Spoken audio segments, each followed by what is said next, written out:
Hello दोस्तों, welcome back to my channel Akki Guru class में आप सभी मित्रों का स्वागत है। जैसा कि आपने थंबनेल में देखा कि ये हम हमारा प्रैक्टिस सेट 1 है जीके जीएस का। इससे पहले भी एक वीडियो डाल चुके हैं। तो बच्चे समय बर्बाद नहीं करेंगे दोस्तों। हम लोग जो है बिल्कुल कम समय में बिल्कुल ज़्यादा प्रैक्टिस करेंगे। हम लोग को पढ़ना वही है जो सीधा एग्जाम के लिए महत्वपूर्ण है, एकदम बिल्कुल एग्जाम ओरिएंटेड। तो समय बर्बाद नहीं करते हैं, बिल्कुल हमारे क्वेश्चन के फर्स्ट टॉपिक चलेंगे। आज का हमारा पहला प्रश्न है कि विश्व की सबसे गहरी झील कौन सी है, बताइए। आपके ऑप्शन है पुष्कर झील, लेक सुपिरियर झील, विक्टोरिया झील, बैकाल झील।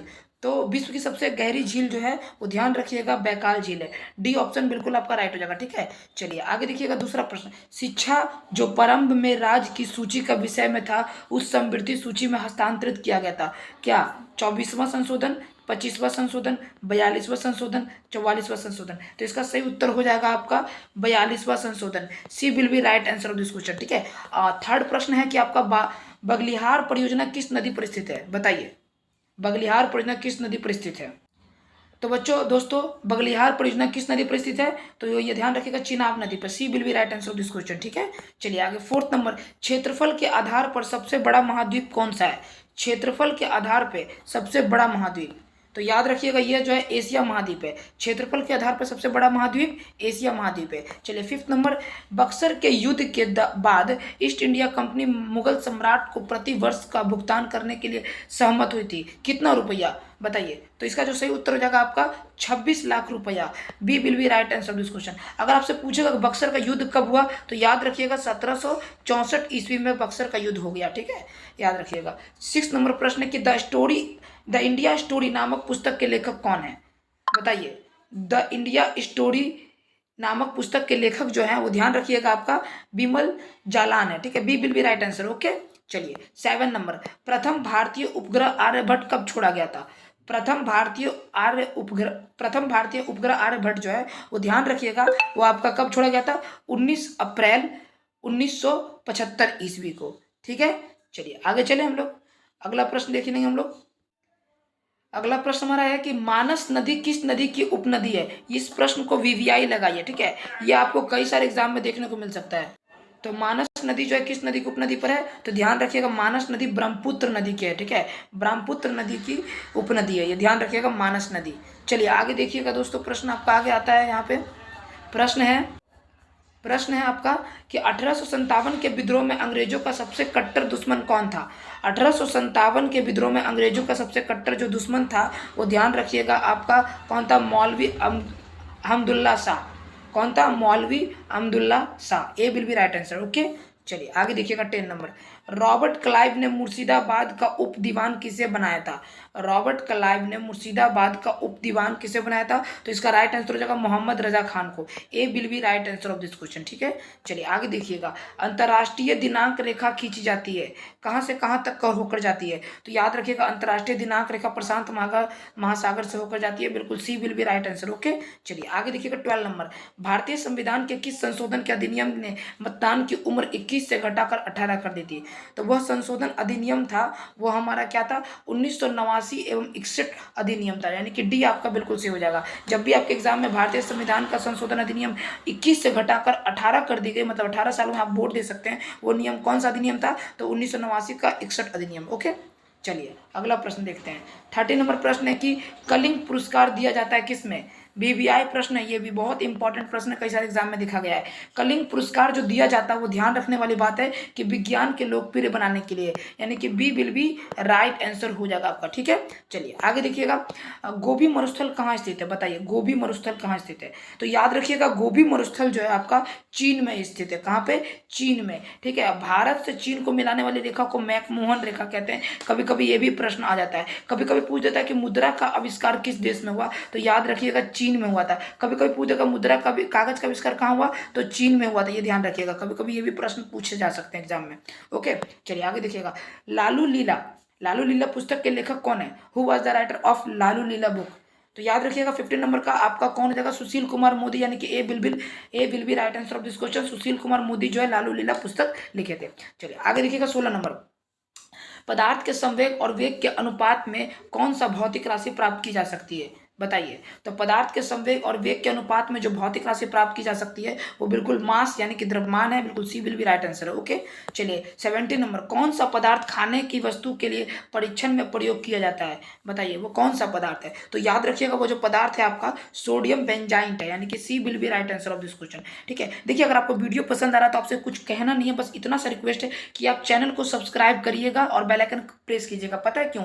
ताकि जब भी कोई वीडियो अपलोड हो तो नोटिफिकेशन बिल्कुल आपके पास बिल्कुल आसानी से पहुंच जाए और आपकी एक भी क्लास मिस ना हो पाए। ये आपसे मेरा बिल्कुल डीपली वाला रिक्वेस्ट रहेगा। ठीक है, मैंने आपको सारे एग्जाम की तैयारी करवानी है। ठीक है, तो अभी जब तक आप लोग हैं, मेरा चैनल बना हुआ है, हम लोग हैं, तब तक आप लोग का फुल एग्जाम का प्रिपरेशन करवाएंगे, ये मेरी फुल गारंटी है। ओके, तो जितने मेरे दोस्त भाई बहन जितने देख रहे हैं एक बार चैनल को शेयर कर दीजिएगा। ठीक है, चलिए आगे देखिएगा। 18 नंबर प्रश्न है कि किसने गांधी जी के आंदोलन को राजनीतिक विरोधी कहा था? बताइए, तो किसने गांधी जी के आंदोलन का राजनीतिक विरोधी कहा था? तो वो कहा था आपको लॉर्ड लिथगो ने, यानी कि C will be right answer of this question. Okay, चलिए 19 नंबर देखिएगा। भारत छोड़ो आंदोलन के संदर्भ में गांधी जी को कहाँ बंदी बनाया गया था? सबसे पहले मैं बता दूं, भारत छोड़ो आंदोलन जो है वो 9 अगस्त 1942 को हुआ था। ठीक है, और इस दौरान जो इनको बंदी बनाया गया था वो जगह हमारी थी मुंबई।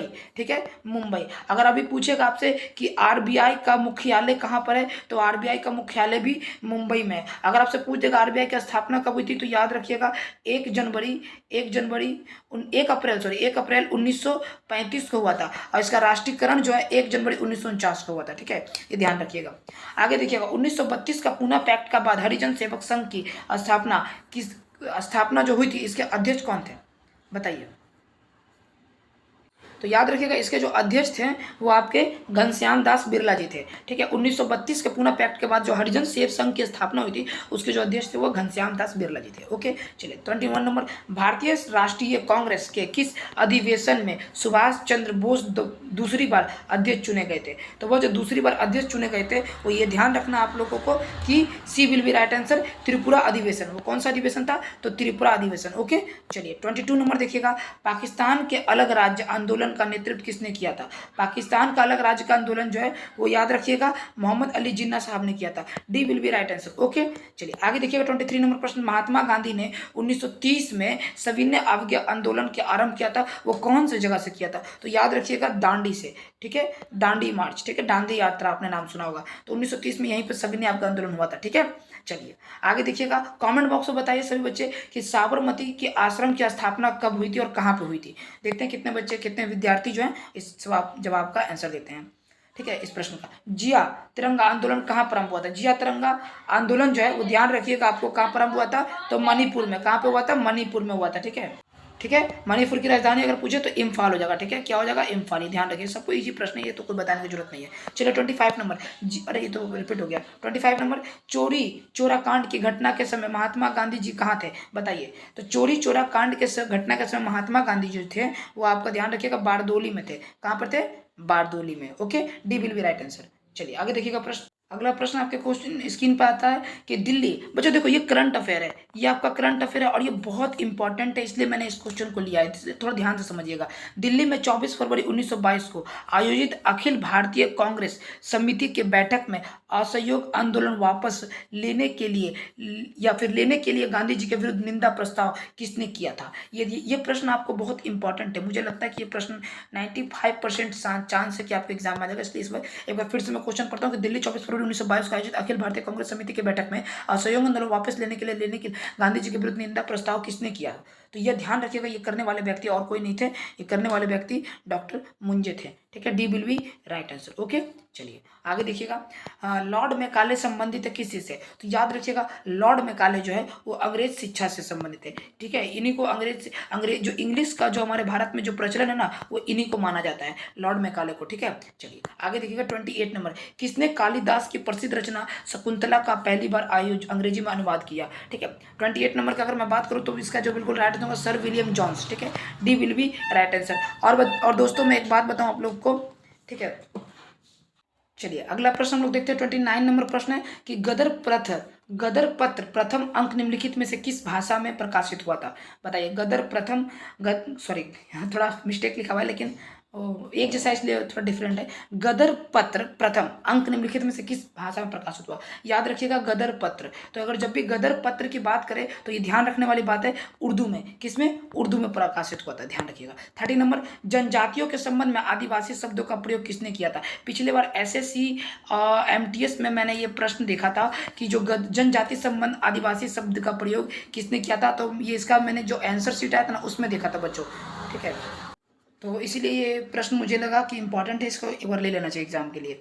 तो इस प्रश्न का जो सही उत्तर हो जाएगा कोई बता सकता है? तो मैं बता दूं इसका सही उत्तर हो जाएगा क्या? तो इसका सही उत्तर हो जाएगा 30 नंबर का बी, ठक्कर बाबा, ठीक है। B will be right answer. Okay, चलिए आगे देखिए 31 नंबर, कौशल किसकी राजधानी थी? बताइए। कौशल जो है वो याद रखिएगा श्रावस्ती की राजधानी थी, ठीक है। C will be right answer. चलिए आगे देखिएगा 32 नंबर, कौन सा शब्द सन 1975 में भारतीय संविधान की प्रस्तावना में सम्मिलित नहीं है? कौन सा शब्द? तो याद रखिएगा यह जो है आपका अखंडता, A will be right answer. Okay, ठीक है।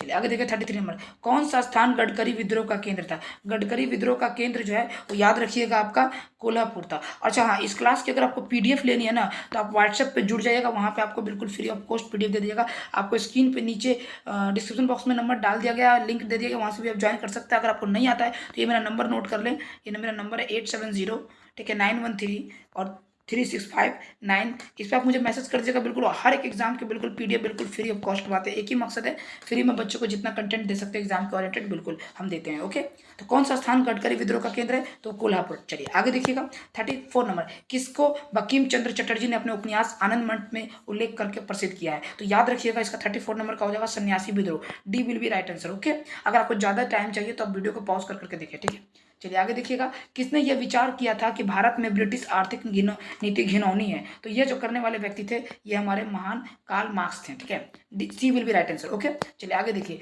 Property and un British rule India के लेखक कौन है? Property and un British rule India के लेखक हैं, वो ध्यान रखिएगा कौन है? तो दादा भाई नौरोजी हैं। कौन है? दादा भाई नौरोजी, ठीक है।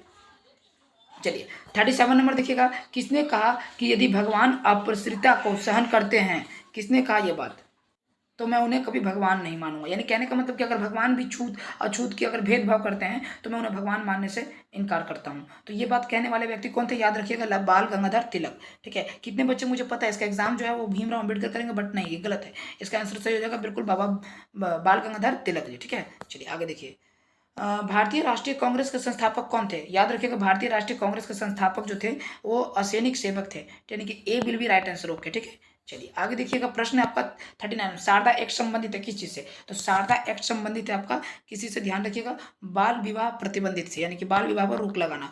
चलिए आगे देखिएगा 40 नंबर प्रश्न है कि किस वर्ष स्वामी विवेकानंद ने विश्व धर्म संसद में भाग लिया था? तो याद रखिएगा स्वामी विवेकानंद जी ने विश्व धर्म में संसद में भाग लिया था, वो किस वर्ष? तो ये ध्यान रखिएगा 1893 ईस्वी में, यानी 1893, बिल्कुल A will be right answer. Okay, 1893, ठीक है। चलिए 41 नंबर देखिएगा, किसने कहा था कि कांग्रेस पतन की लड़खड़ा रही है और मेरी सबसे बड़ी अभिलाषा है कि जब तक मैं भारत में हूं कांग्रेस को शांतिपूर्ण समाप्ति में सहयोग करना है? तो ये व्यक्ति कहने वाले कौन थे? लॉर्ड कर्जन थे, यानी कि B will be right answer. Okay, चलिए 42 नंबर, अच्छा दोस्तों आप हमारे चैनल को जरूर सब्सक्राइब कर बेल आइकन घंटी प्रेस कीजिएगा, ऐसी क्लास आपको पर डे मिलेगी, मैं इस बात की गारंटी देता हूं। और अपने दोस्तों को भी जरूर शेयर कीजिएगा, ठीक है। चलिए इस प्रश्न का उत्तर दीजिए, मुगल शासन में तांबे के सिक्के क्या कहलाते थे? इजी प्रश्न है, कोई भी बता देगा, बहुत ईजी है। क्या कहलाते थे? मुगल शासन में तांबे के सिक्कों को दाम कहते थे। क्या कहते थे? दाम कहते थे, ध्यान रखिएगा। चलिए आगे देखिएगा, मुगल प्रशासनिक में शब्दावली माल का प्रतिनिधित्व करता था, कौन करता था?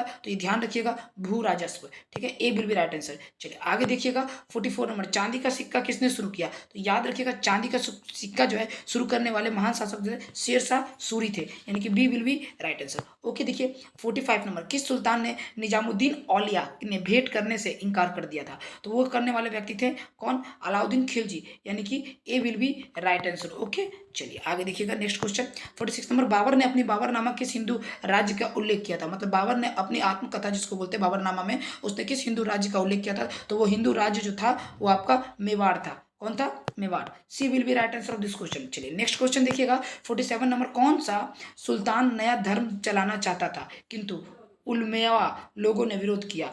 ऐसा कौन सा सुल्तान था? तो वो जो सुल्तान था वो आपका अलाउद्दीन खिलजी था। B will be right answer of this question. ये अलाउद्दीन खिलजी को थोड़ा क्रूर शासक भी माना जाता है, ध्यान रखने वाली बात है, लेकिन ये एक सिद्ध शासक भी शामिल हुआ था, सिद्ध हुआ था।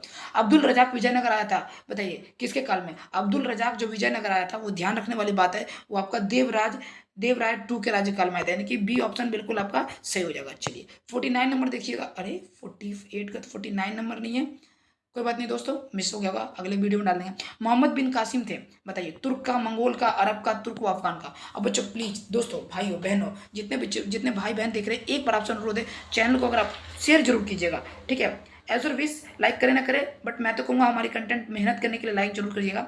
और कैसा लगा पढ़ाई वीडियो को कमेंट में जाकर अपना जरूर से फीडबैक शेयर कीजिएगा, लेकिन शेयर जरूर कीजिएगा, ठीक है। तो मोहम्मद बिन कासिम जो थे वो क्या थे? तो याद रखिएगा, अरब के।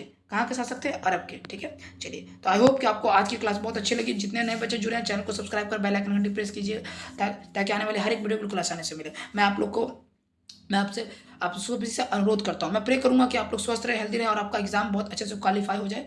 यही मेरी अभिलाषा है, और यही मेरी प्रार्थना भी रहेगी खुदा से, भगवान से। हमारे आप सभी से विनती है कि प्लीज़ हमारे इस चैनल को शेयर कीजिएगा, ठीक है। तो आज के लिए इतना ही, मिलते हैं अगले क्लास में, अपना ख्याल रखिएगा, बाय बाय, टेक केयर, जय हिंद, जय भारत, स्वस्थ रहिए, मस्त रहिए, ठीक है।